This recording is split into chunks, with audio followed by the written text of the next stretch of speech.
Assalamualaikum warahmatullahi wabarakatuh. Perkenalkan, nama saya Latifah Ramadhani. Di sini saya akan memaparkan mengenai koneksi antar materi mengenai pendekatan CRT atau Culturally Responsive Teaching.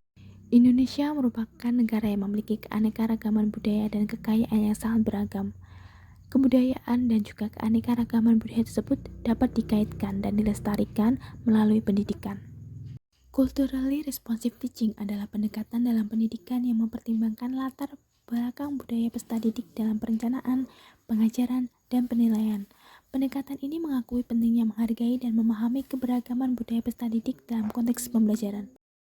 Dalam pendekatan CRT, guru berusaha untuk memahami dan menghargai keberagaman budaya peserta didik, serta memperhitungkan perbedaan tersebut dalam perencanaan dan pelaksanaan pembelajaran. Guru juga berupaya dalam menciptakan lingkungan kelas yang inklusif dan ramah budaya, di mana peserta didik merasa diterima dan juga dihargai. Ali Musana pada tahun 2012 berpendapat bahwa pendekatan ini memungkinkan peserta didik dalam melihat relevansi dan makna materi pembelajaran dengan pengalaman hidupnya, sehingga memunculkan minat dan keterlibatan yang lebih tinggi. Pada pendekatan CRT sendiri membantu meningkatkan motivasi dan partisipasi peserta didik dalam pembelajaran, serta membantu mengurangi kesenjangan akademik antara peserta didik dari latar belakang budaya yang berbeda. Melalui pendekatan CRT dapat memungkinkan peserta didik terlibat aktif dalam berkomunikasi dan berkolaborasi sehingga dapat meningkatkan hasil belajar peserta didik. Langkah pendekatan culturally responsive teaching yang pertama ada identitas diri peserta didik, yang mana peserta didik diajak untuk mengenal identitas budayanya yang berkaitan dengan materi yang akan disampaikan. Kemudian yang kedua, pemahaman budaya. Peserta didik mengkonstruksikan pemahaman budaya dengan ilmu pengetahuan baru yang diperoleh dari berbagai sumber. Kemudian yang ketiga, kolaborasi, yang mana peserta didik bekerja sama dalam kelompok untuk membahas konsep dan perspektif budaya.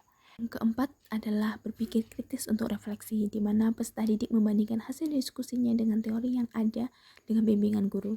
Kemudian yang terakhir adalah konstruksi transformatif, di mana peserta didik sini akan menyajikan pemahaman mereka melalui sebuah proyek yang difasilitasi oleh guru.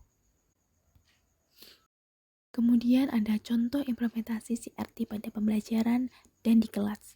Contohnya adalah pada materi IPA, yaitu materi bumi dan tata surya, di mana bumi terdiri dari berbagai lapisan bumi. Salah satunya adalah kerak bumi.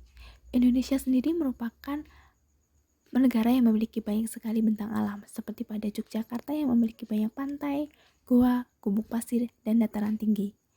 Guru dapat mengkaitkan bentang alam tersebut pada materi, seperti peserta didik diminta untuk mengidentifikasi jenis-jenis bentang alam dan penyebab terbentuknya bentang alam.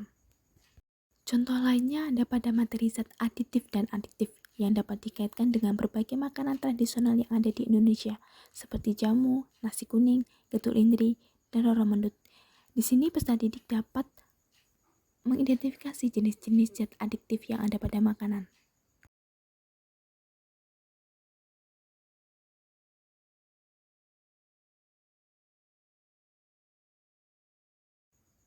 Berdasarkan contoh-contoh tersebut merupakan bentuk contoh dalam mengkaitkan materi dengan budaya.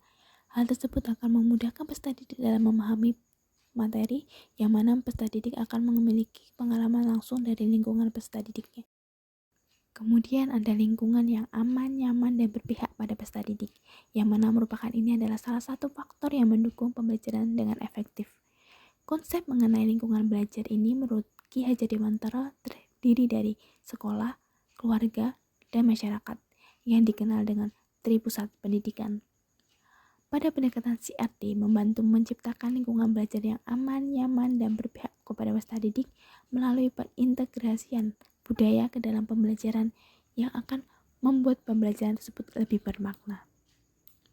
Dengan adanya latar belakang peserta didik yang berupa budaya, dapat dilakukan pendekatan CRT yang menjadikan pembelajaran lebih relevan dan memberikan kemudahan kepada peserta didik dalam memahami materi pembelajaran serta melestarikan budaya.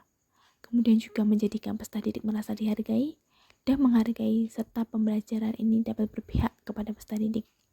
Dengan demikian, peserta didik merasa bahwa lingkungannya mendukung dalam belajar, kemudian merasa aman dan juga nyaman dalam belajar. Sekian pemaparan yang bisa saya sampaikan, kurang lebihnya mohon maaf. Wassalamualaikum warahmatullahi wabarakatuh.